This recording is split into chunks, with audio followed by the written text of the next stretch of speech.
Oh, were they doing it? Yeah, they're doing it on PB. They're doing a whole big Dante thing. I've had several friends pointed out to me. They know I'm interested in Dante. Hmm. Um, and I'll watch it sometime. It's okay. So for those of you who will be watching this video, we're continuing with the Inferno and our discussion of Canto 10, which is the Heretics section. We'll begin by reading the canto in English, in Italian and English. And then we'll go back and we will start around line 60 to continue our more detailed discussion of it. All right, on we go. So, Decio, anytime you're ready. I will start in line 60. Is that Yeah, let's go ahead and start at line 60. Let's do that. ok? E io a lui, da me stesso non vengo, colui che attende là, per cui mi mena, forse cui guido, vostro ebbe e disdegno. Le sue parole, il modo della pena, m'avevano di costui già letto il nome, però fu la risposta così piena. Di subito disatto gridò: come? Dicesti egli ebbe? Non vivi egli ancora? Non fieri gli occhi suoi di dolce lume? Quando s'accorse d'alcuna dimora che io facea dinanzi alla risposta, suppin ricade e più non parve fora. Ma quell'altro im, im, in, immanino, immanino a cui posta restato mi era non mutò aspetto, né mosse colo, né piegò sua costa. E se continuando al primo detto, si egli anche l'arte disse, male appresa, ciò mi tormenta più che questo letto. Ma non 50 volte fia racessa la faccia della donna che qui regge, che tu saprai quanto quell'arte pesa. E se tu mai nel dolce mondo regge, dimmi, perché quel popolo essi empio incontri a miei in ciascuna sua legge? Ond'io a lui lo strazio, il grande esempio che fece, l'arbria colorata in rosso, tal orazion fa far nel nostro tempio. Poi chi ebbe sospirando il capo mosso, ma ciò non fu io sol, disse, né certo senza cagion con gli altri sarei mosso, ma fui io solo, là dove sofferto, fu per ciascun vittore via Fiorenza colui che la difesi a viso aperto. De, si ripose mai vostra semenza, prega io a lui, solvetemi quel nodo che qui ha n'inviluppata mia sentenza.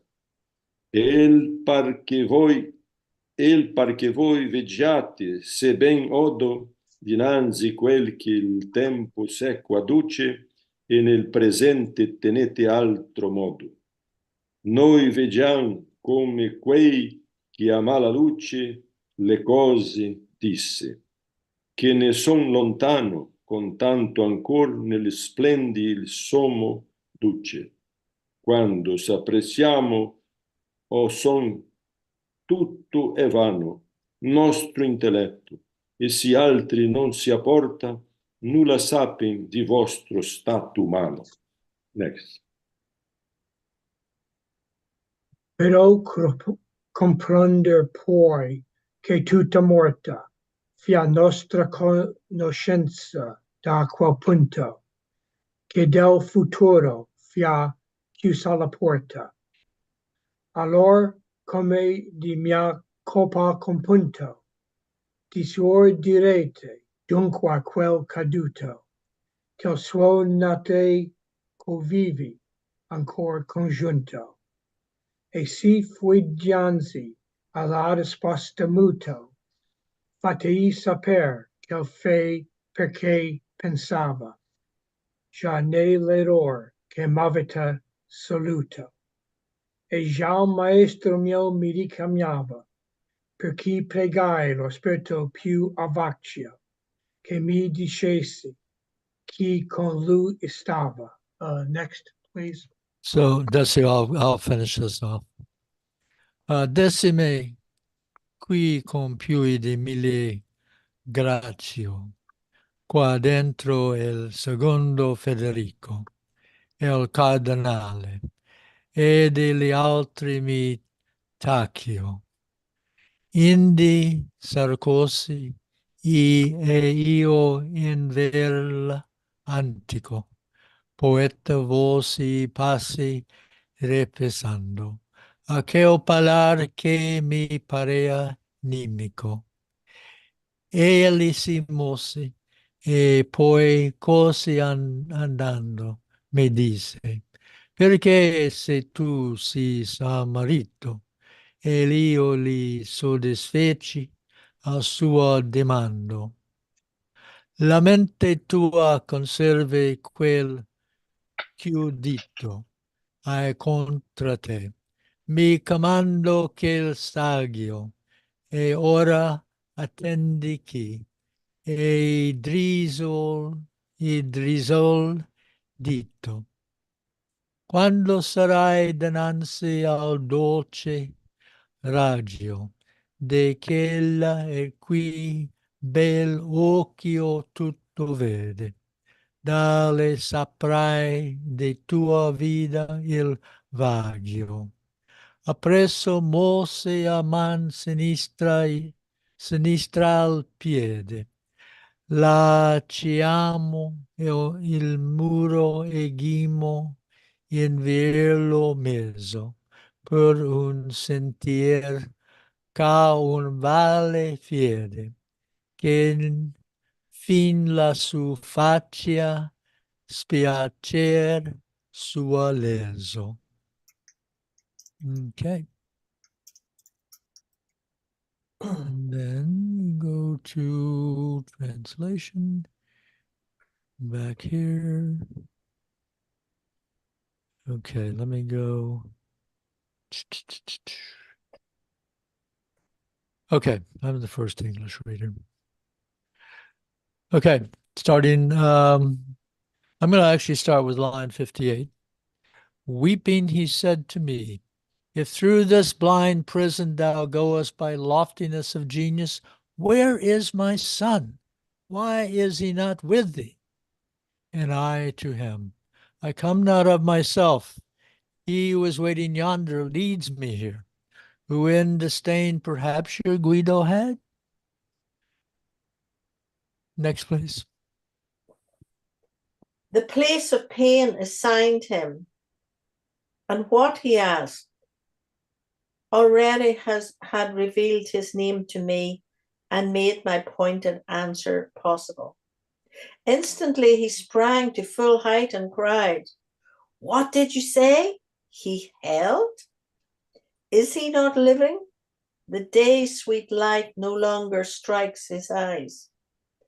And when he heard the silence of my delay responding to his question, he collapsed into his tomb, not to be seen again. Next. But the other magnanimous, at whose desire I had reminded, did not his aspect change, neither his neck he moved, nor bent his side. And if, continuing his first discourse, they have that art, he said, not learning aright, that more tormented me than doth this bed. but 50 times shall not rekindled be the countenance of the lady who reigns here. Here thou shalt know how heavy is that arm. And as thou wouldst to the sweet world return, say why that people is so pitiless against my race in each one of his laws. Whence I to him, with slaughter and great carnage, will have with crimson stained the Arbia cause, such orisons in our temple to be made. Next. After his head, he with a sigh had shaken. There I was not alone, he said, nor surely without a cause had with the others moved. But there I was alone, where every one consented to the laying waste of Florence, he who defended her with open face. Ah, so hereafter may your siege repose, I him entreated. Solve for me that knot which has entangled my conceptions here. Next, please. It seems to me that you can see, if I hear rightly, beforehand whatsoever time brings with it, and in the present have another mode. We see, like those who have imperfect sight, the things he said that distant are from us. So much still shines on us, the sovereign ruler. When they draw near or are, is wholly vain our intellect. And if none brings it to us, not anything know we of your human state. Hence thou canst understand that wholly dead will be our knowledge from the moment when the portal of the future shall be closed. Next. Then I, as if compunctious for my fault, said, now then, you will tell that fallen one that still his son is with the living joined. And if just now in answering I was dumb, tell him I did it because I was thinking already of the error you have solved me. And now my master was recalling me, wherefore more eagerly I prayed the spirit that he would tell me who was with him there. He said with more than 1,000, here I lie. Within here is the second Frederick and the cardinal, and of the rest I speak not. Next, please. He spoke and sank, returning to where stood the ancient poet. Returning to where stood the ancient poet, I pondered what they meant, those words which seemed to bode me little good. Then he moved on, and later, as we went, why so distraught? Said he. I set to work answering his question to his full content. Sagely, he bade me, see thou mind and mark those adverse warnings. Now to what I say, and here he raised his finger. Prithee, hark. When thou shalt stand bathed in the glorious ray of her whose blessed eyes see all things complete, thou learn the meaning of thy life's whole way. With that, leaving the wall, we turned our feet toward the center by a path that ran down to a vale, whose fumes rose high to greet our nostrils, even where the descent began. Mm-hmm.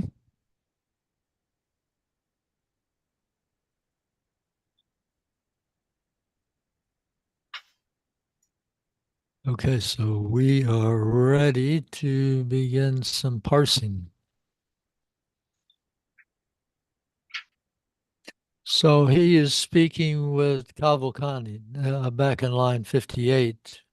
Weeping he, is it Cavalcanti? Is that the name? Yes. Yes. He asks Okay. about his son, Guido. Right. So weeping he, Cavalcanti, said to me, if through the blind prison thou goest by loftiness of genius, where is my son? Why is he not with thee? And I to him, I come not of myself. He who is waiting yonder leads me here, whom in disdain perhaps your Guido had. He's saying that Virgil will probably know about it. Mm-hmm. And the problem he's putting there, and I think this is a bit layered, he's saying that perhaps Guido doesn't get the full excursion to hell or any because he was unkind to Virgil in his comments or writing. Is anyone else sort of feeling that that's the gist of what is being said here? Yeah. Yes, but Dante's not answering Cavalcanti's question. Correct. And that's where I think it's layered. It is quite layered. Because essentially he doesn't want to say your kid's not a very good poet. No, I think that Dante is just so full of his own idea that he doesn't even really hear what Cavalcanti is asking him. So he's answering a different question. Okay. He to me, it's like he's asking the question that Cavalcanti did not ask. Oh yeah, well, Cavalcanti is saying, "Where is my son, and why is he not with thee?" Okay, if through this blind prison, okay, that's where they are, thou goest by loftiness of genius, okay, talking about Dante, genius. Where is my son? Saying, hey, Dante, if your genius got here, it seems my son's genius would be the same. And why is he not with thee? So this is why I'm suggesting that Dante doesn't want to tell him the truth, that your kid's not all that smart. How about putting it that way? Sayers has a bunch of possible reasons. Right. Shall I read them? Yeah. Your Guido felt disdain either because Guido was a modern, despised classical poetry, or because as a Guelph he disliked Virgil's imperialism, or because as a skeptic he had no use for Virgil's religious piety, or all three. The passage has been much disputed. Mm-hmm. But Can you read the rest of what's said there? That last sentence I think is important too. I'm sorry, what did you say? Can you read the last sentence of Sayers' comments? Because I think that's an important one too. The passage has been much disputed. Yes, and then after that? After that, I didn't read, but I'll read it.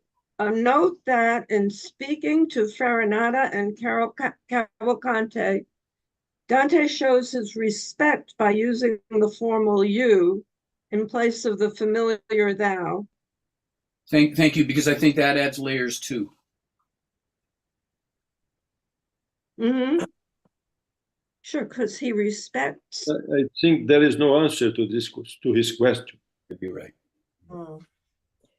Yeah. And in Musa, Mm-hmm. right. It suggests that Guido's pride was such that he would not submit to reason's guidance, or that he may have scorned Virgil as a symbol of classicism or of religiosity, which kind of, but the first hypothesis is particularly absurd. No one loved human reason more ardently than did Guido Cavalcanti.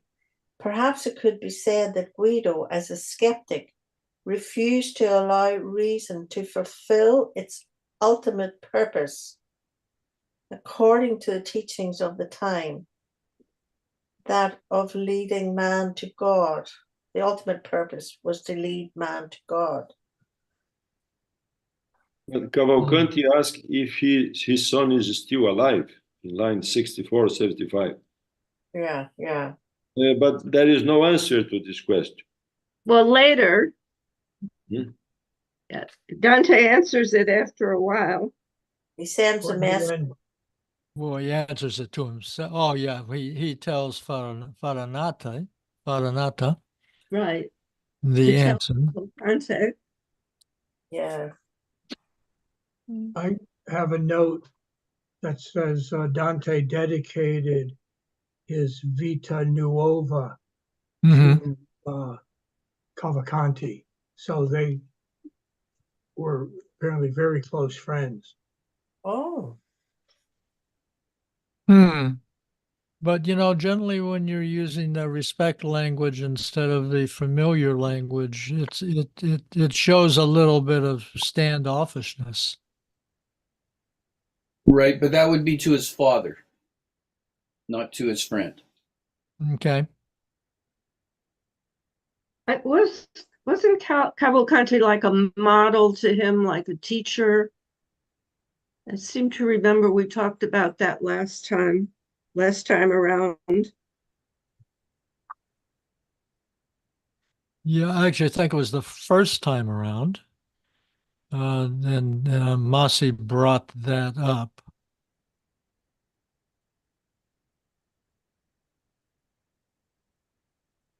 Although, and that may be actually true, but I don't see it here in the poem.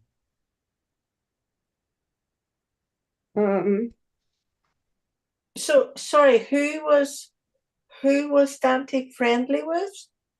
Guido. Was he friendly with He was Guido? friendly. I don't He was friends with Guido, Cavalcanti. and Yeah. Guido might even have been a teacher for him Oh, at one time.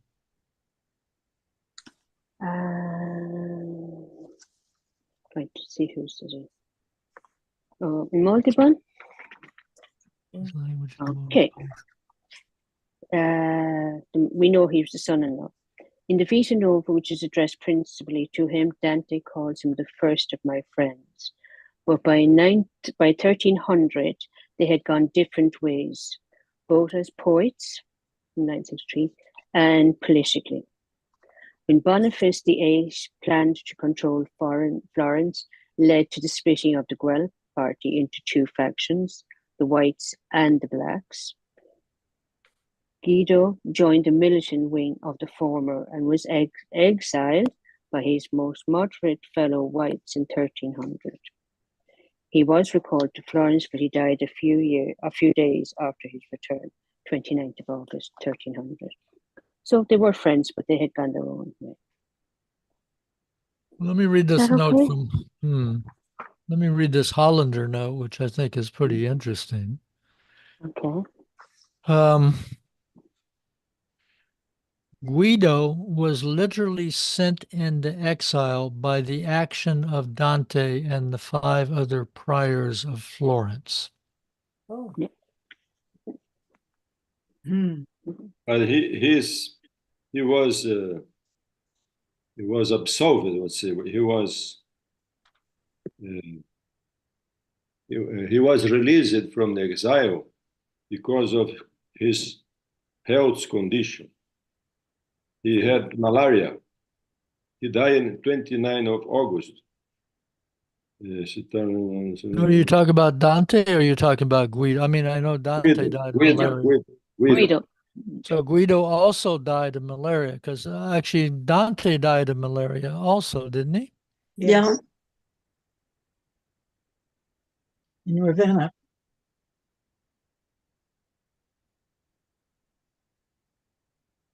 It's just a reference to Guido. There is no continuation to this. Okay. But at this point, when he's in the Inferno, when Dante's in the Inferno, Guido is still alive because he says that later, doesn't he? Just a question. Yes. Just a Yeah, question. later. Okay, so let me anticipate a little bit here. Just a supposition. So later on, Dante realizes that he did not answer Cavalcanti's question about his son. Sure. And it's Duncan, it's 110. Tell that fallen shade, I pray, his son still walks the world of living men. So he does try to put it right by sending a by messaging the dad. Yeah, by giving it by telling Farinata Right. to pass the message on, Correct. which sounds like a really sketchy way to get anything done, frankly. I suppose. Yeah, for sure. So fair enough. But he didn't have any choice. He had to follow after Right. Virgil. That's right. But I think that the mistake, I think later on that right after Dante does not really answer Cavalcanti's question about his son, and instead he gives kind of a smart ass answer about, well, maybe your son didn't pay Virgil enough respect. Yeah. Which by implication means that I did pay Virgil enough respect, and that's why I'm here. Yeah, Which is but in what year Dante finished the Commedia, the Divina Commedia? In what year he finished? 1320, I think. 21, just before he died, wasn't it?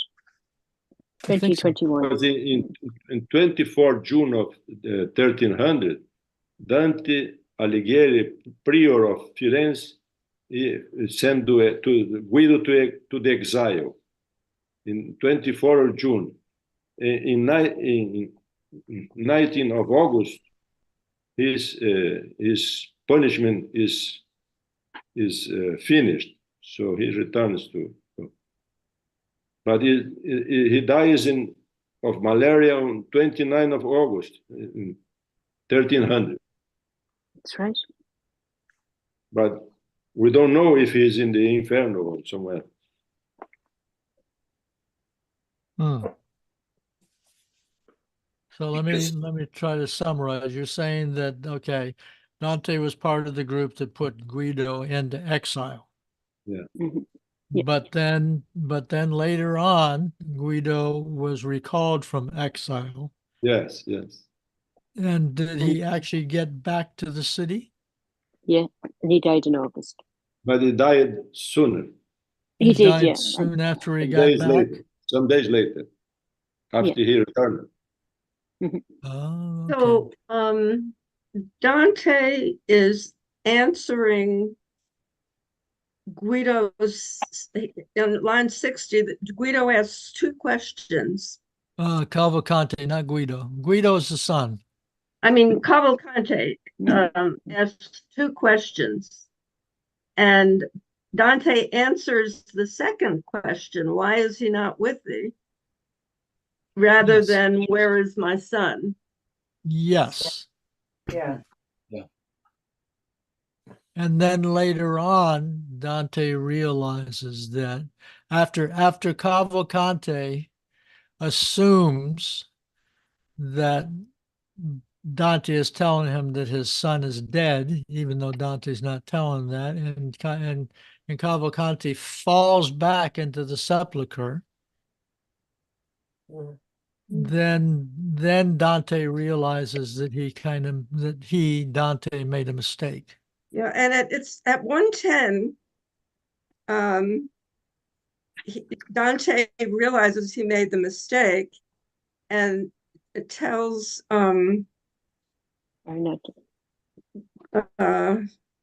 he tells Fernand to pass on the information to Cavalcanti. Tells him to explain to Cavalcante that I was did it because I was thinking already I was dumb. I did it because I was thinking already of the error you have solved me. So he was thinking about a different question than is Guido alive? Yeah, what I said, this is, as Dave pointed out, this is really complex. Yeah. It's Because hard reading. yeah, it's hard reading, and I'm going to say let's go back, because right on lines 106 through 108, they're extremely important for illuminating lines 109 to 111. And this is this whole thing that, since maybe somebody else can explain it, something about that these people can see the future, but they can't see the present, or something like that. Right. Yeah, Yeah, That's correct. Yep. And so the point I think that's being made here is that at the end of time, knowledge is going to die because time comes to an end and they can't see in the future. That's how I'm taking it, but I might be on very shaky ground. I freely admit that. but apparently they can also foresee the future. Correct. It's just the present that they Yeah. can't. Right, see. Dee Dee. That's it. And I'm just wondering if those rather cryptic lines at 106 are indicating that at the end of time, time stops, so there's no future to foresee any longer. Thus, Yeah. knowledge dies. That's Oh, how I yeah. see it. Where That's they the best talk, I can do, anyway. when they talk about the door of the future will be closed. Yes. Right. Yeah, because they Right. won't. Everything is stopped. That's There right. is Because no future. because Yeah, because the top of their sepulcher right now, they're in open sepulchers. There's no top on them. But after Judgment Day and all that, they will be literally entombed, and the top will be placed on the sepulchers. The Passer's note is pertinent here. When Okay. earthly time ceases, there will be nothing to know, nothing but the sin of the past and that sin in the present. Charity has already failed here. Presently, prophecies and tongues and knowledge are to cease too. And this is in discussion by the Charles Williams. Mhm. I think it's a book called The Figure of Beatrice. Okay. Okay. Well, I'm going to say something and help me out. So these heretics are in uh, a sepulcher with no top on it. And if you think about laying down in a sepulcher, you can't see to the left, you can't see to the right, you can't see past your feet, you can't see past your head, but you can look up. And I'm going to posit that looking up is is what they mean by seeing the future. And what is meant by not being able to see the present is because they have like blinders on.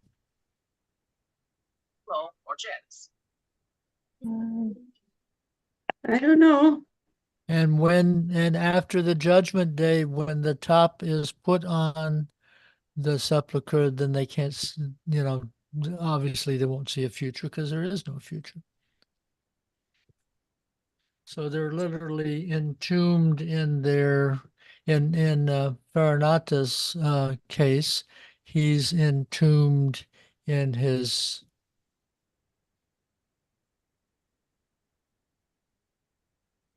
materialism. But Farinata stand up. No? We can see from. He does stand up. Mm-hmm. Yeah, from the waist up. From the waist. 79. What I was wondering, there's so much more of him visible than of Cavalcante. Mm-hmm. Wondering if that's Significant. because they were of different sizes in real life, or if it isn't Dante's way of telling us Farinata is a much more important and substantial figure. So his shade is greater. Is not Farinata far more political? I mean, isn't his argument with Mhm. Dante about Florentine Politics. politics? Yeah. And is not Cavalcante's basic focus strictly on his family and son? Yeah. And He was the Ghibelline leader of Florence. That's right. Which one? Farinata. Farinata. Farinata is. And shall we say that if one is involved in politics, that one sees more Mm. as opposed to the person who's completely immersed in family? Mhm. Wasn't it Cavalcante who stood up? Where is that? I think it's I on was his knees. No, 90. no, he was on his knees. He's on his He- knees. He's the lower of the two. When everyone consented to the language of Florence, this is 90, Mhm. 89. There Yeah. I was not alone, nor surely without a cause had with the others moved. But there I was alone, where everyone consented to the laying waste of Florence. I, Cavalcante, defended her with open face. No, that was Farinata. He's I talking think about it's he's talking Farinata. about the war. He could Yeah. have Is that Farinata? wiped or out. He's talking Cavalcante? about Farinata. He could have wiped out Florence, but he stopped them doing that. Isn't that what Yeah. he's saying? He Yeah. was the. He says he was the only He's the Gibeltine. one that stopped them Yeah. destroying Florence. Yeah. Yeah, here, let me share this. In line 70, as I Cavalcanti think that's get acquainted that Cavalcante saying. Dante doesn't give the answer. Yep. He was stand up and then he goes again to his stump to us in the bed. He gave up to wait for the answer. Yeah, he gave up waiting. He went back His down. neck he moved nor bent his side. But the other magnanimous at whose desire had reminded did not his aspect change. Yeah, there we go. His neck he moved, so he reposed. And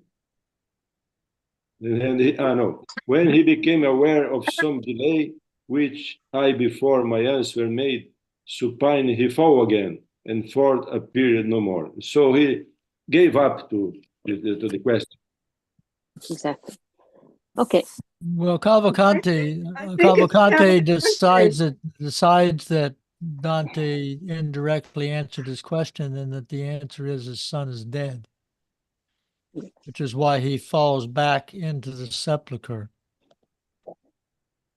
So even though Dante was answering a different question, Cavalcante decided because Dante did not answer his question that meant his son was dead. So here's the William Blake version of this. And you can see, I think this is Farinata here, standing Yes. up. And this is Cavalcante. This is as high up as he Yep. goes. And he's on his Exactly. knees here. And then after he thinks his son is dead, he falls down. Collapsed. Falls down again. Exactly. So once Gave again, up. that he has much more narrow vision than Farinata. But I think it's Cavalcante who said he stood up. No, Mm, it's Farinata. It's really hard If you to. go to 52, if you go to line 52, that's where he starts to talk about Farinata. And it says, I saw slowly rise another shadow visible down to the chin. It had got to its knees, I think. So I think it's 52 where you want to go to see the description of Cavalcante. Right, and then Cavalcante continues the dialogue. Correct. It starts the dialogue. So this is Cavalcante. At 58. Yeah. But I think it's Cavalcante talking through the rest of this conversation, this part of the conversation. Well, he did. What lines? Well, he's, where is my son? That's 60. Yeah. Yeah, Okay. So that's that's it. definitely Okay, well, let me continue. Cavalcante. Let me continue. And then Dante answers him, talks about, is referring to Virgil. And then he cried out, is he still not alive? That's 69. Mm-hmm. Cavalcante. Mm-hmm. Oh, wait. Okay. Yeah, I get it. I found it. 73. Yeah. He fell again, and forth appeared no more. Okay. And here it comes. Very nice. Thank you. because Dante didn't answer his question. He thought that his son was dead. Yeah, he assumed that I think he assumed that because Dante did not answer his question of where is my son, that meant that Dante, being polite, did not want to tell him his son was dead, and so he decided that his son was dead. Yes. And that shocked him, and he fell back in the grave. Right. That was the line I was missing. Okay. Yeah, exactly. And then I think it's important to go back to line 52, where it says, then there arose upon the slight uncovered down to the chin a shadow at his side. I think he had risen on his knees. So that's Farinati. No, that's Cavalcante. No, that is Cavalcante. Oh, okay. But Duncan, just to kind of follow through with that, if you go to line 67, in terms of body positioning here, he leapt upright, crying. So does he begin on his knees where you see him from the neck up? But then when he is shocked at thinking his son is dead, we get more elevation, maybe like Fahrenheit. Yeah. I would have to ask. Decio to go and read the Italian and translate the Italian, because my translation says up starting suddenly. So it does not indicate that he necessarily jumped up. It just means he made some sort of motion. Right. What line? In mine it says full height. So we'll be interested to hear what the okay. Well, let me That's 67. That's right. Sylvia, I think both of them drizzato grido. Sorry, Dave was saying something. What were you saying, Dave? I think, Sylvia, you and I are dealing with the Penguin editions, different editors, but it's the Penguin people who want more elevation, I guess. Well, let's see what the Italian word is. For sure. Absolutely. Suddenly erected, he cried. How did you say? And so he is alive. Yeah, he's when he's erect, it was like he might have really been standing up. And his eyes doesn't see. Oh, so right, but it's Cavalcante. So his eyes doesn't see the light. That's his about eyes doesn't see the light anymore. That's about Guido. Yeah, Guido asking to Dante, but Dante doesn't answer. But the Italian word is erect, right, Decio? Decio, what does it say in Italian? Yeah, it does. Yeah. Well, my Google translation of the Italian. Subito drizzato gritò, come? Dissesti ele ebbe, non vivi ele ancora? Non fierci gli occhi suoi di dolce lume? He asks if he's still alive. Yeah, but that's not what we were trying to figure out. It was that word erect, which I think means he was standing up. Let's see. Past participle, the verb is dritsare, to raise, set up, erect, direct, turn, straighten. Drizzato means stand up. Oh, okay. There is that. Okay. Drizzato. To be stand up. Yeah, okay, so that's more like what actually the picture. Erect. Mhm. You have the Latin word, erect. Yeah. Okay, well, I think that our actual struggles to try to understand this particular part is indicative of the same confusions that Dante had. And then in trying to respond to Cavalcante's questions, and then Cavalcante's confusion in translating what Dante's response to his questions meant. And I'll go a little bit further, which is, I think, a kind of a caution to all of us that language is tricky. Mm. Yeah, I see the translation from the Dartmouth lab is different from the other one. Some of the group is reading a different version. The translation is really different, no? Mm-hmm. Yeah. This is a kind of an interesting note about Dante's relationship with Cavalcante. Dante calls Guido the first of my friends and says that their friendship began when Guido wrote a reply to one of his sonnets.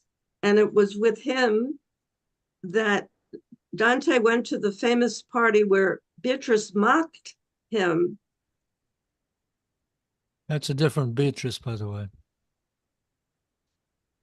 Are you sure? Yeah.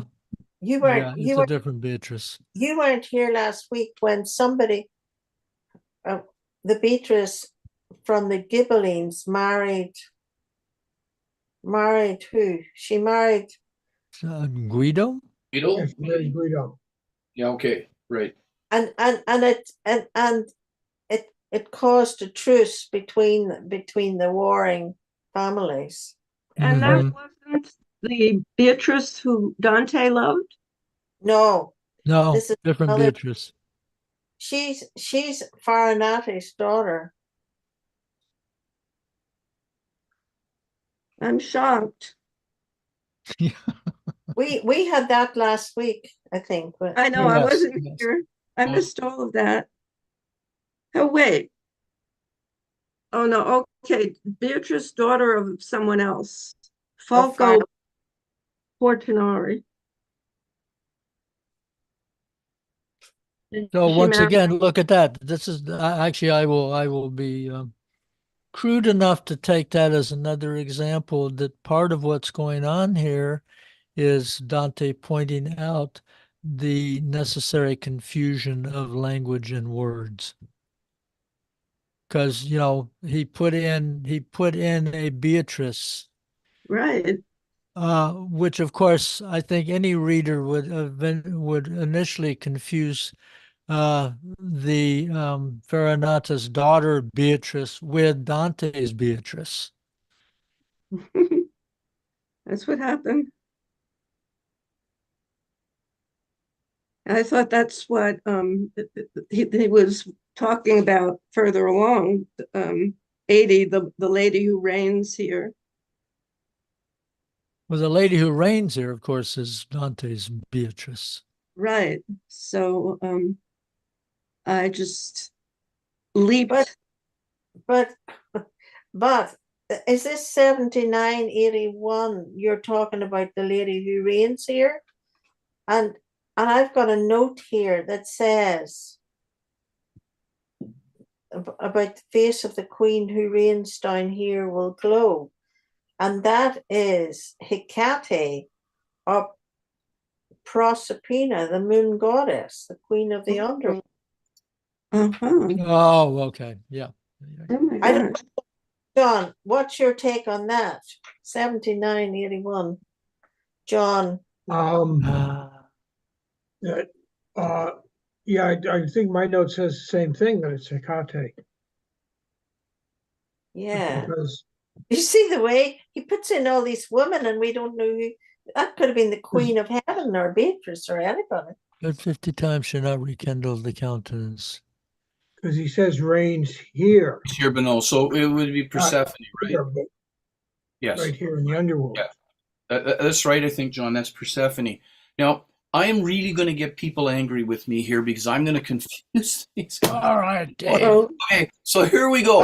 I just did a Google search about who mocked Dante at the party, and it was actually Beatrice Portinari. Is that how it's pronounced?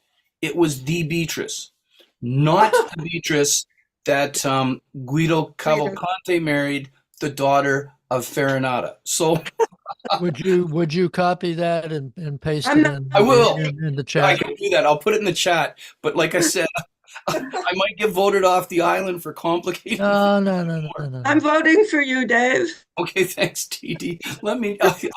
I'll grab it. I'll grab it. What's like, this is why we love Dante. It's certainly getting more fun, isn't it? oh, yeah. Okay, so let me get this here. These parties are normal parties by the sound of it.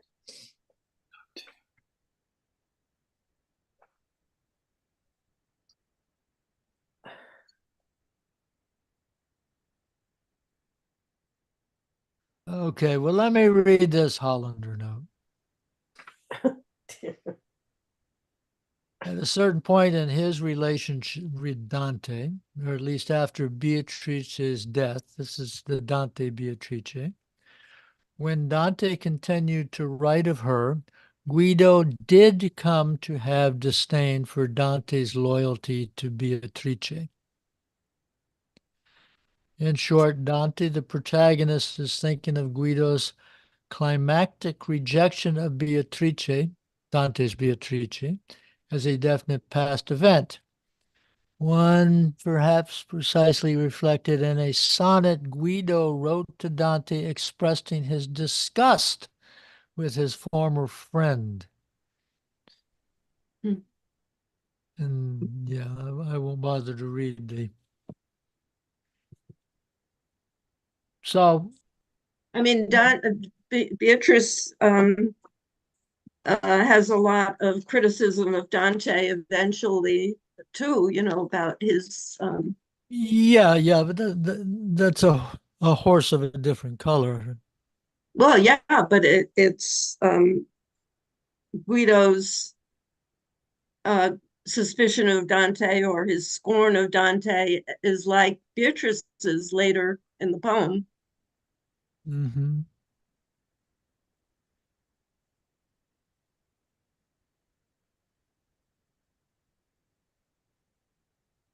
It's got to do with his reputation, I guess.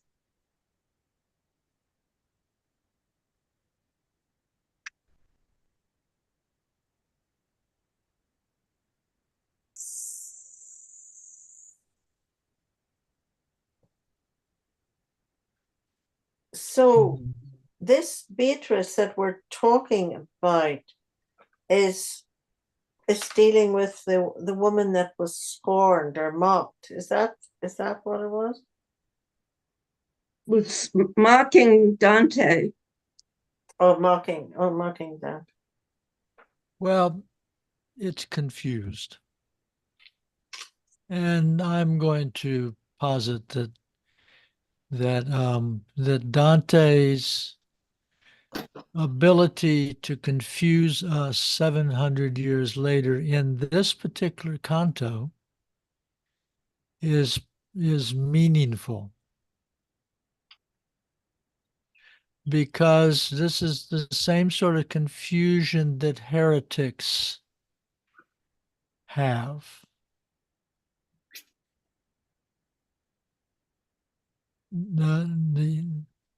Okay, so this is what Barolini says. The contrapasso for heresy Burial within fiery tombs in the city of Dis reflects the heretic's willful self-separation from the soul from God. The contrapasso is a troping of death itself, suggesting that somehow these souls are more dead than the other dead souls. Heresy, as willful self-separation of the soul from God, is performed in Inferno 10 as dialogue that is not dialogic. Language is weaponized to inflict hurt. So I'm grasping, but I think that the confusion of names and the confusion of language is to help us see that if we don't keep our eye on the prize, that language leads us into more confusion than light. Does that make any sense to anybody but me? Mhm. So Farinati's question, his what he wants to know, comes up in these next several verses, starting with 73. Should we Okay. read that? But the Yeah, other, I think so. I think we've okay, but the other, we've been beating the dead heretic enough. yes, 73. But the other magnanimous, at whose desire I had remained, that's Farinati, Yeah. did not his aspect change, neither his neck he moved nor bent his side. And if, so Farinati is now continuing what he was saying when Cavalcante arose. And if they have that art, he said, not learned aright, that more tormenteth me than doth this bed, but 50 times shall not rekindled be the countenance of the lady who reigns here, ere thou shalt know how heavy is that art. And as thou wouldest to the sweet world return, say why that people is so pitiless against my race in each one of its laws. So Farinati wants to know why he is still anathema in Florence. Why the Well, Florence, him and his party, his political party. right, against my race. I have a note. Uh, I, I have Singleton, that it's actually, even when the party is allowed to return, Farinata's family specifically is not. The Uberti. Maybe it has to do with his being such an important leader of his party. Well, Dante answers him. Mhm. If you look at line 85, so Farinata writes, asks the question, and then Dante says, whence I to him, the slaughter and great carnage which have with crimson stained the Arbia caused such orisons in our temple to be made. And then Farinati answers him here, the next verse, next couple of verses. Okay. After his head he with a sigh had shaken, there I was not alone, he said, nor surely without a cause had with the others moved. But there I was alone, where everyone consented to the laying waste of Florence, he who defended her with open face. So Farinati was the one who was resisting the destruction of Florence.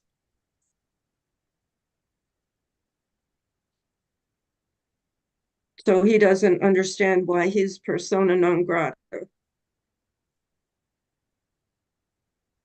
Right, he's Okay. basically saying my family was just one of many Mm. on that side. Why are we singled out? Right. When he his will saved Florence from his allies.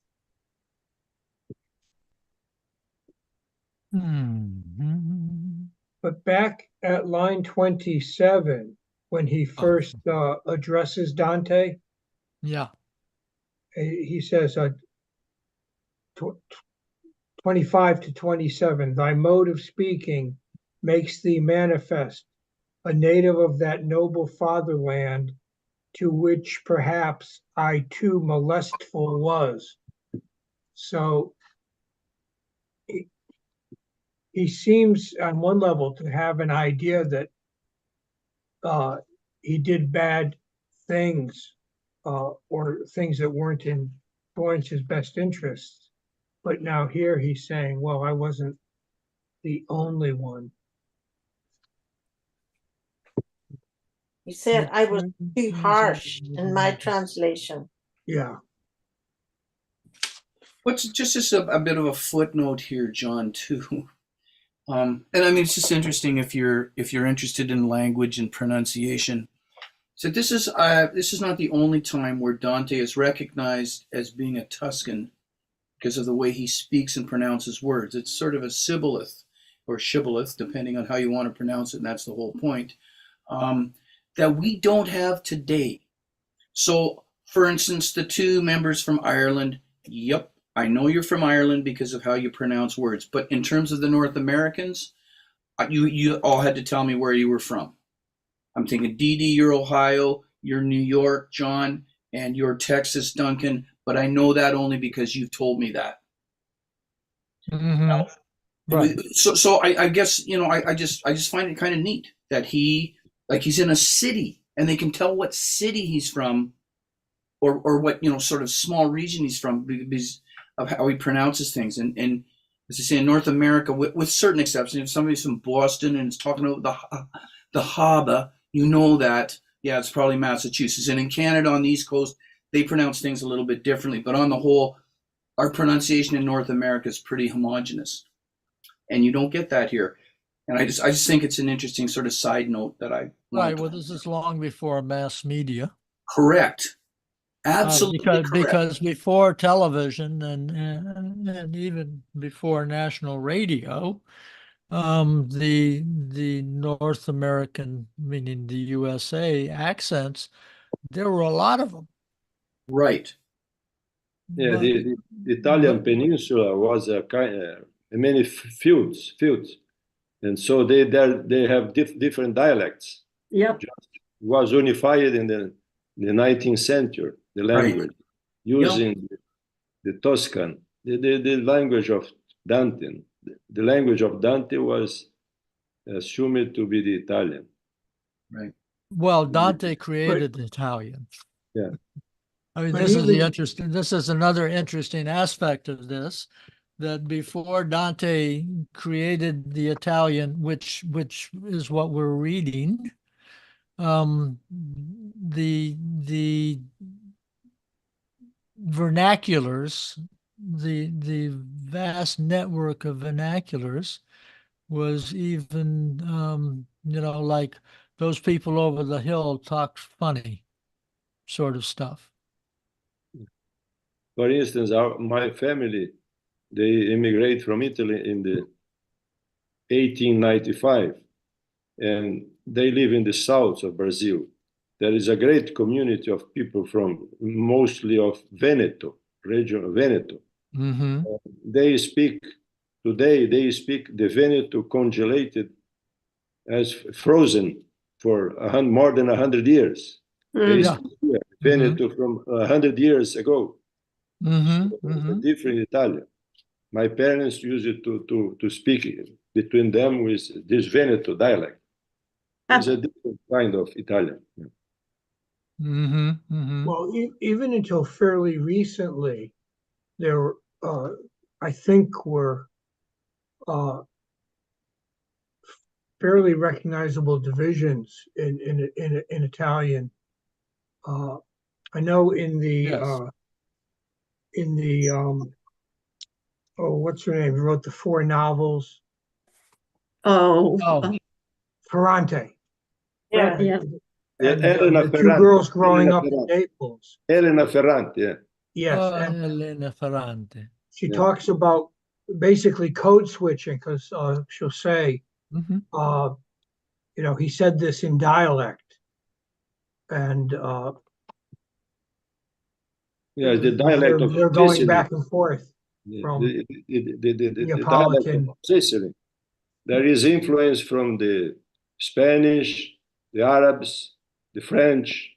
So it's a great mixture of language. The language from Dante, the 2 Sicilies, from Sicily and Naples. They are very, very different from the normal Italian. well, And Dante believed in difficult to understand. Yeah. in the unification of Italy, and he Okay. wrote the language he wrote in was an attempt to write for all the different groups, communities in Italy. Yes. In the 19th century, the Mazzini, I think it was Mazzini or Mazzilli, Mazzini or Mazzoni, he produced a romance, the Promessi Sposi. Promessi Sposi is most of the new Italian. About after this romance, they used the Italian they speak today. Okay. The Promessi Sposi, I don't know to translate. The I think they call it the betrothed. grooms. What did you say, John? I think it's maybe the betrothed in English, something like that. Oh yes, Mazzoni's book. Mazzoni, yeah. Promessi Sposi. Yeah.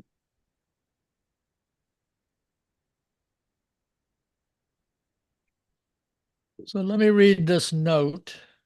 This is another Robert Hollander note. This is concerned with lines 89 to 93 about Farinata. Farinata's last words on the subject of the Florentine past reminded his auditor, Dante, that he was no more guilty than the rest of the Ghibellines. Many of them have been allowed to return, and that further at the Council of Empoli, he was alone in defending the city from destruction.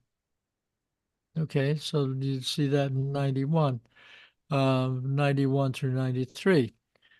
There is no question but that Dante's view of Farinata is complex. As hard as Dante is on Farinata, there is also great admiration for some of his qualities as leader and for his having stood alone and successfully in defense of the city. The drama of Ghibellinism for Dante is a central one. What these people want to accomplish politically is not in itself anathema to him, far from it. That they wish to achieve their aims without God is what destroys their credentials as politicians and as human beings. It's Alessandro Manzoni, the bride and groom.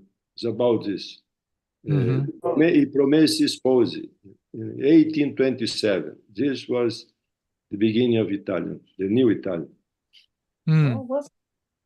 After Dante's Divina Commedia. John, there were lots of dialects. The unification of the language. And the unification of Italy was 1861. There were many states like Germany. Germany was the Holy Roman Empire, so they unified with. John, you used a term, and I'm just going to ask you to repeat it. Was it code changing? Code switching. Code changing. Code switching, right? Code Mhm. switching. And I know what you mean. I know what you mean. Yeah. It happens in English too. I know that I'm kind of obsessed with World War II, and in Great Britain, they took people from the lower class and educated them as officers. They put them in officer training during World War II. And so they began to speak a different standard of English. And the question always was, when they went back to the local pub where they'd grown up, they had to do what you call code switching. Like, did they speak like officers? They had to go back and speak the language that they'd been raised in. So, yeah. Yeah. Like I can speak Texan, Okay. Right. but there's only a few circumstances where I do. Right.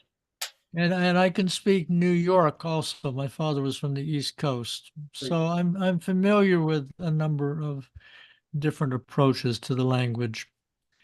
And I kind of sometimes I do it consciously, sometimes it's just, the crowd that I'm with. And I And speak like a hillbilly. Excuse me about my English. Mhm. There's a new novel out, just came out, called James. It's by Percival Everett, who wrote the book that movie American Oh Fiction based yeah. on.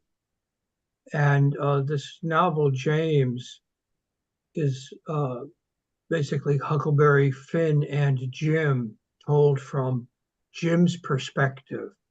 And code switching is this. I haven't read the book. I've read about it, but code switching is a part of it. Jim speaks one way when he's dealing with white people or in his role as slave, and he speaks another way uh, in this novel. So that's an example, I guess, of code switching. You know, Mhm. Mark Twain. yeah, I mean, it's actually quite interesting how it works. I'm a retired grade 8 teacher, so I taught 13-year-old kids, some of whom were immigrants, and I taught a Scottish kid, and I said to her, like, when you go back to Scotland to visit your grandparents, I can't tell by your language in my class that you're from Scotland. I know because you've told me, and at parent-teacher interviews, it's very clear that your parents, are from Scotland, but not with you. But I said, like, when you get off the plane, do you switch back to talking like they do? And she said, almost instantly. Mhm.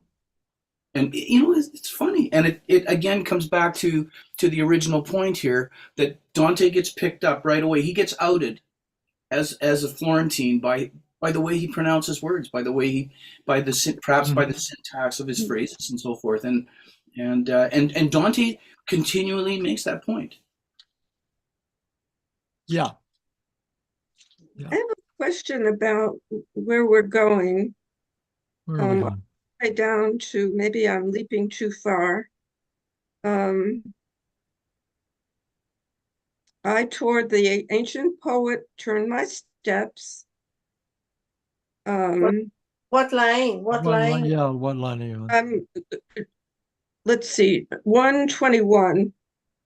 Oh, well, I've gone quite far down. Okay. And Virgil is saying, I won't speak of any more of these spirits, except for the second Frederick and the Cardinal. I didn't get the Cardinal, but he's there somewhere, I'm sure. That's Farinati, I guess, saying that I won't speak of the others. Farinati hid himself, and I toward the ancient poet, toward Virgil, turned my steps, reflecting upon that saying which seemed hostile to me about the rest, the refusal to talk about the others. And Virgil moved along, and afterwards, thus going, he said to me, why art thou so bewildered? And I, in his inquiry, satisfied him. And then Virgil says to Dante, let memory preserve what thou hast heard against thyself. Mm-hmm. So what did Dante hear against himself? He would be banished from Florence. Right. Within 50 times within 50 moons, back up at 79. 79. Yeah. Mm-hmm. But 50 times shall not rekindle be the countenance of the lady who reigns here. Hmm. Would you read your translation, Anne? Yeah, 50. I have the same as you, but I have a few reading. I pick them up everywhere. But 50 times shall not rekindled be the countenance of the lady who reigns here, which we said was specific. Ere thou shalt know how heavy is that art. So he'll understand what it is to be banished. Oh, okay. Well, thank you for pointing that out.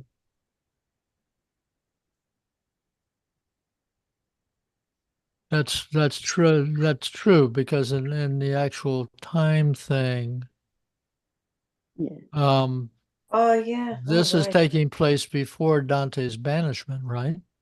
Yeah. Oh, okay. This Yeah, is 1300. right. Okay, great. That's important. But 50 times shall not rekindled be the countenance of the lady who reigns here ere thou. So what does that mean? Okay, so actually, Dee Dee and I have the same edition, and there's a pretty good note here. It says 50 lunar months from the date of the vision, which is April 1300, because he's there at Easter time, right? On Yeah. Easter weekend. 50 months bring us to the summer of 1304. Dante was banished in 1302, and the efforts of the White Gulfs to return to Florence were finally frustrated in July 1304. So 30 lunations, no? 50 lunations, 50 lunations. 50 So lunar months. Yes, yes. Yeah. Yeah. like the history of um, who was banished and who would remain in Florence. Mm-hmm.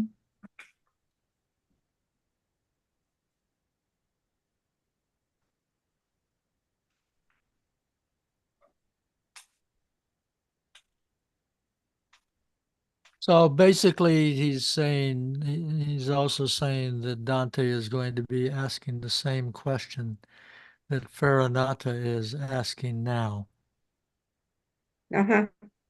Why that people, the people of Florence, is so pitiless against my race and each of its laws.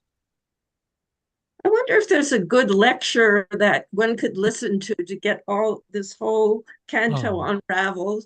Probably there is. oh God, there is so much information. Yeah.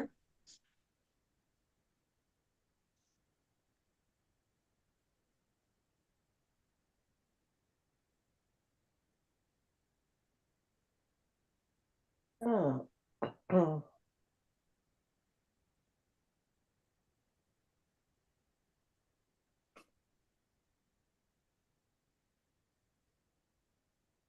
Okay, so here I'll read my note from Hollander on this same thing. Bested by Dante's last riposte, Farinata now gets even with a prophecy. Within 50 months, 50 moons, Proserpina, the moon, is traditionally referred to as the queen of hell. Dante himself will know the pain of exile. There surely seems to be fellow feeling joined to the bleak promise. By July of 1304, roughly 50 months from March of 1300, the last efforts of the whites to re-enter Florence were over and done with. Dante had already given up on their efforts, and Dante had come to know that his exile was, for all intents and purposes, limitless.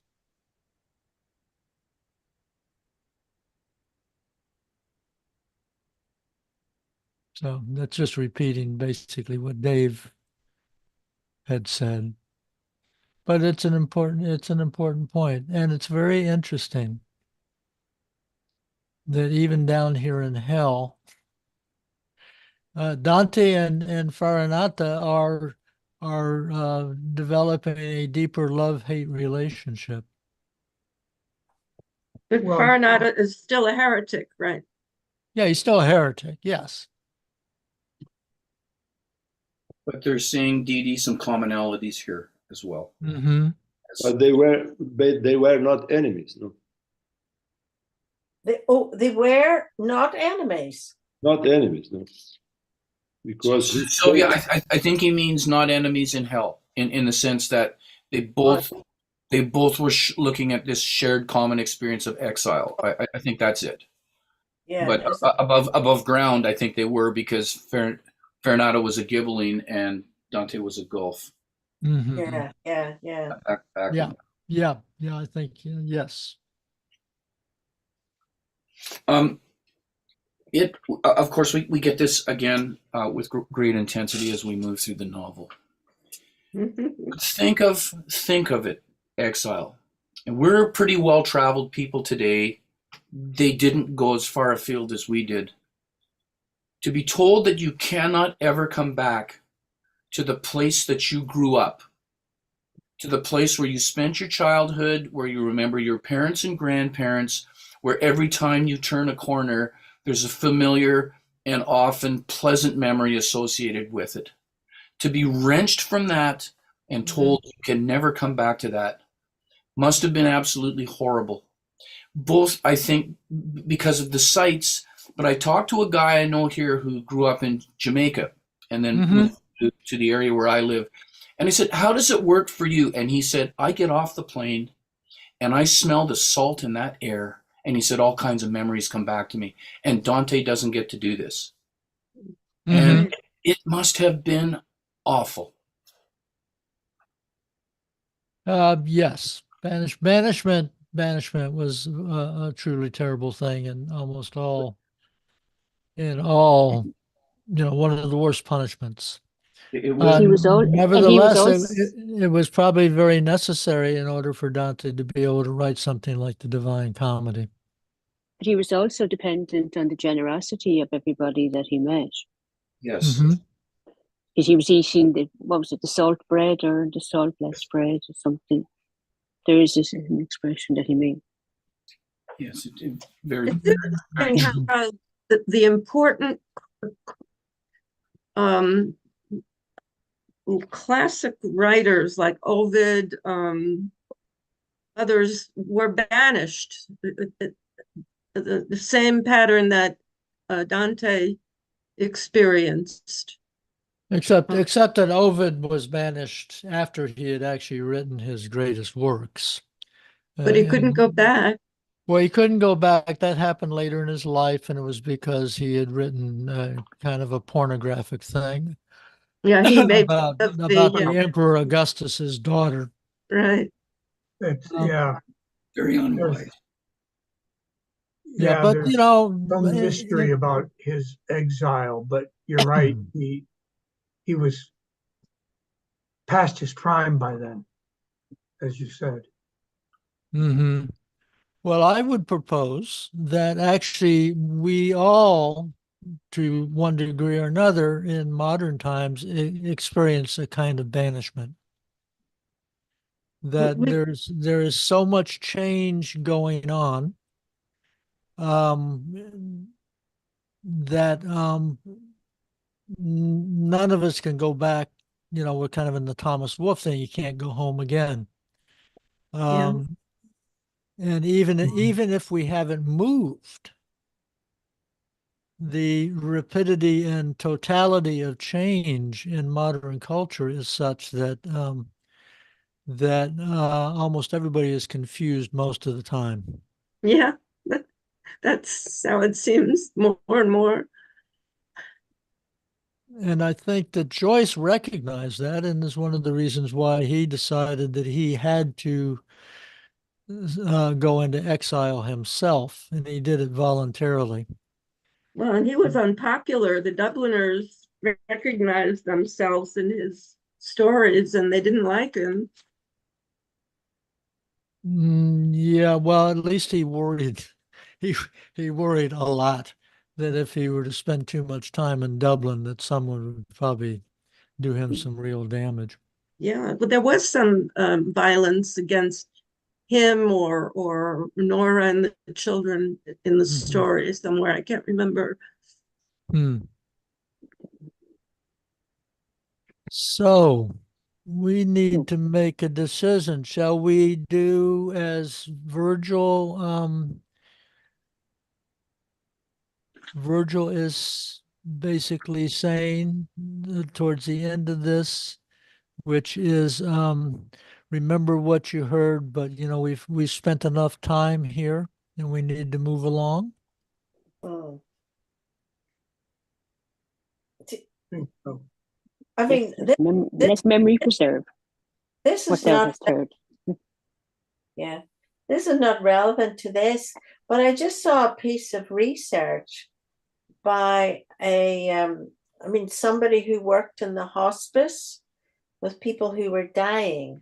And she said that over and over she experienced that that people who were close to death kept saying that some of their family or their friends or their pets came to bring them. I mean, I've heard it, Yes. but to hear it in research was just, that she had witnessed it so many times. I just thought that was interesting. I mean, it's not necessarily relevant, but it resonated with me reading this. I had that experience, and the woman helping us when my mother's last days shared that experience with me. My father came for my mother. I saw it.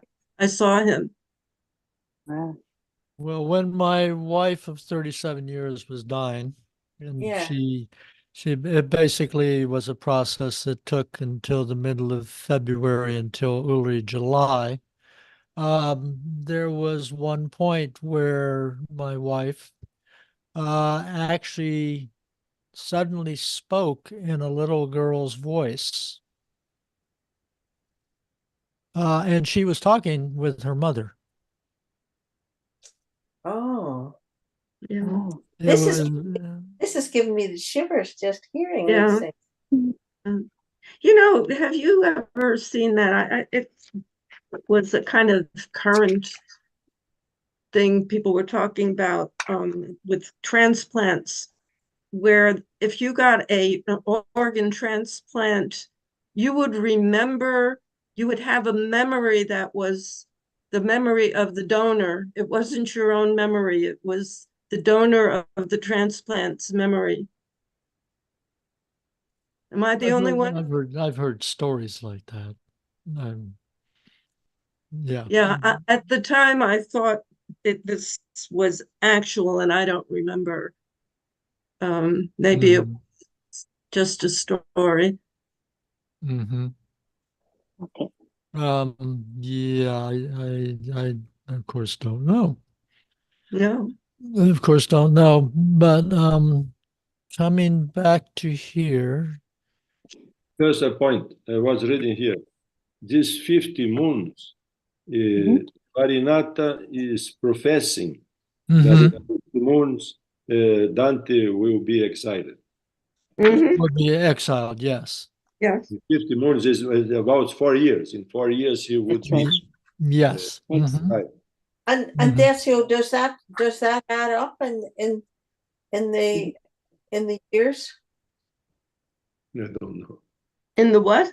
There's 13 No. there's 13 moons. There's 13 full moons in a year, if I'm not mistaken. Or 13 full moons in a year. So 4 times 13 52 is 52. Goes to 50 something. So about 50. 4 years. So it's About approximately there. Yeah. approximately 4 years. Mm-hmm. So because they could preview the future, no? The That's song. right. You can see the Farinata future. could preview the future, forecast the future. So he forecast that in 4 years Dante will be exiled.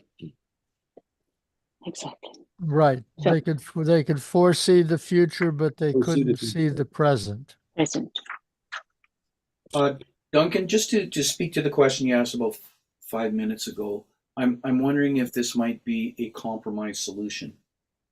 If you know, pending the agreement of the group Excuse me. for next week, we seem to have left off at the 50 cycles of the moon part.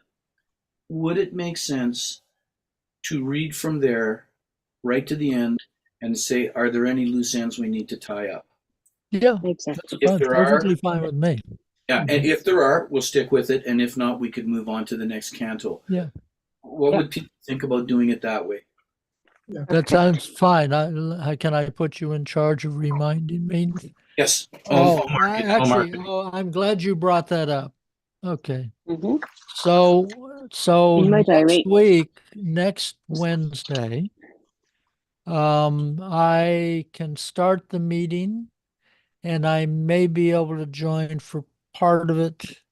But I will actually have my California family here at the house for that time.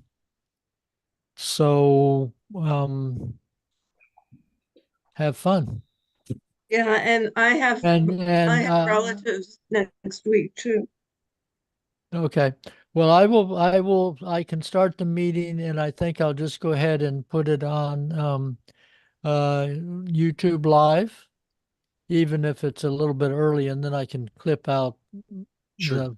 the stuff that is not relevant, and then I can watch it after all the family is gone and all that stuff. Okay. Mhm. Can I just say, like, on that point, since you've told me to kind of keep track of where we are. I'm going to suggest, like, I'm just looking at here, and we actually have discussed things up to 94. So maybe if we started Okay. at 94, that would probably be the most efficient thing to do. And I did want to point out that in response to your request, Duncan, I did paste something onto the meeting Okay. chat regarding Dante getting mocked at a wedding by Beatrice Portaneri. So Oh, great. it's there. Okay, I'm glad you pointed that out. If Let me- people want let to me copy and that paste it now. back into something they've got, just Oh, take the time to do it now. well, thanks. Yeah, that's good. I have a question probably everybody else knows the answer to. Can I find did you record it and I can find last week's conversation on Facebook somewhere? Yeah. How do I find it? Hold on. Let me get this thing that Dave did, because if I don't, it'll disappear when we close the meeting. Okay. I And just while you're talking, can I just ask Anne, I may be grandparenting next week, and my wife and I think we've worked out a way that I can be with us Wednesday. But I just want to confirm that you've got it marked at line 94 in case I'm chasing. 94. Okay, sounds Yeah. good. In case I'm chasing 3 children around my house and don't make it. Yeah. Dante line 94. Perfect. Okay, that's great. Okay. Is there reading tomorrow, Duncan? Reading about Jerry's Finnegan's Wake, no? Or next week? No, it probably will be next week. It definitely won't be tomorrow. Jerry is in, well, tomorrow's Thursday. I have heard nothing from Peter Quadrino. So unless he puts a notice, there will not be a Finnegan's Wake reading tomorrow. No, not tomorrow. The day after tomorrow. But so you said it's next week. Maybe next week. Yeah. Oh, okay. Yeah, I'm fine. Nothing is really going to happen to me except for from Tuesday. My whole world is going to be turned upside down a bit from next Tuesday until the following Tuesday.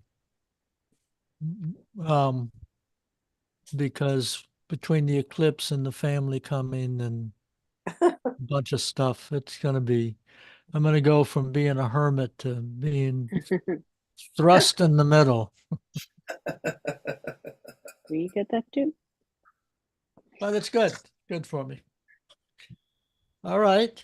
Okay, so tell me how to find the recording. Oh, okay. I just go here. Actually, John the Younger was just asking me this same thing today, and it's actually pretty easy. I just have to get the. And you want it for Dante, right? Mhm. Okay, give me just a second. I must ask Desil where he is. Where is Desil? Where's Decio? He Yeah. disappeared. No, Oh, no. no, no. But Oh, is it's- where is he in Sao Paulo? He's Yeah. in Rio. Rio de Janeiro. All right, right.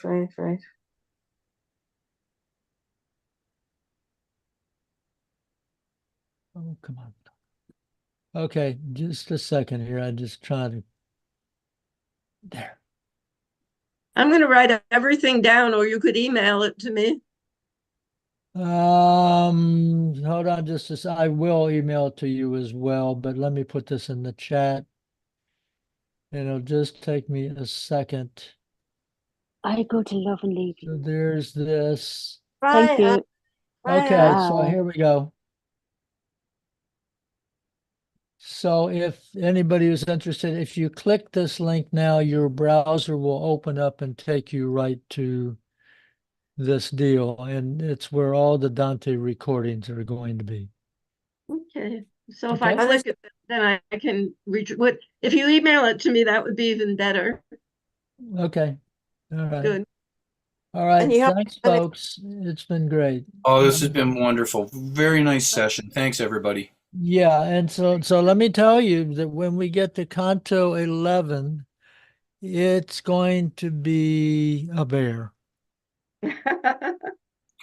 There's going to be lots of structural things in it and kind of the laying out of the land of how the commedia, particularly through the Inferno, is going to be structured and what's it all about. Lots of We're going to come philosophy, out. We lots of should have structure. tested and done an IQ test and see how much higher our IQ test after we study. Okay.